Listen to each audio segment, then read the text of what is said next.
Bonjour, Macky Sall fait son casting lors d'une réunion marathon des alliés de la mouvance présidentielle, selon le journal Sud Quotidien qui titre à sa une la guerre des réseaux dans cette élection présidentielle. Quoique la campagne électorale n'ait pas officiellement ouvert ses portes, la quête de l'électorat a démarré, elle, depuis bien longtemps, ainsi qu'en témoigne l'ouverture et le suivi méthodique de comptes sur les réseaux sociaux par les candidats au fauteuil présidentiel, écrit la publication. La Tribune s'intéresse aux enjeux d'une élection pas comme les autres et écrit « Sur la route menant à la présidentielle de 2019, le pouvoir et l'opposition ne se font aucun cadeau. Chaque groupe cherche à affaiblir l'autre, une manière pour eux de démontrer que les enjeux de ce rendez-vous électoral sont énormes. » Le quotidien s'intéresse à la stratégie de communication du candidat Ousmane Sonko dans l'affaire d'un présumé détournement de 94 milliards de francs CFA par un fonctionnaire du ministère des Finances. Sonko est passé de l'offensive à la défensive. Sonko a su vendre son image de monsieur propre autoproclamé et à bien des égards accepté comme tel par certains. Mais le voilà qui se retrouve dans une peau entachée de révélations qui sentent une mauvaise odeur. Vrai ou faux, il lui appartient de gérer ce qui est devenu une communication de crise, écrit le quotidien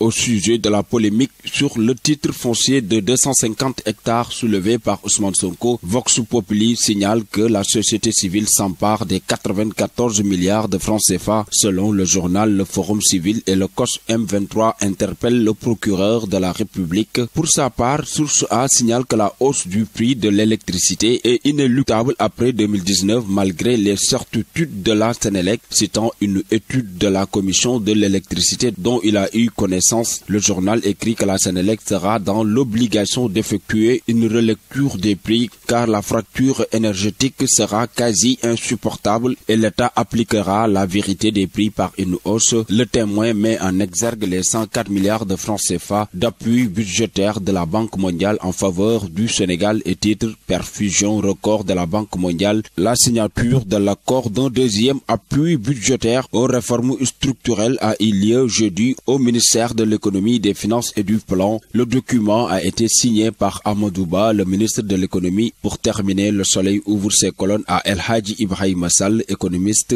président de l'Université polytechnique de l'Ouest africain, qui livre ses réflexions sur les réformes préconisées par le chef de l'État sur le chômage des jeunes, les transformations que le Sénégal doit engager. À vos kiosques et bonne lecture. Bonjour.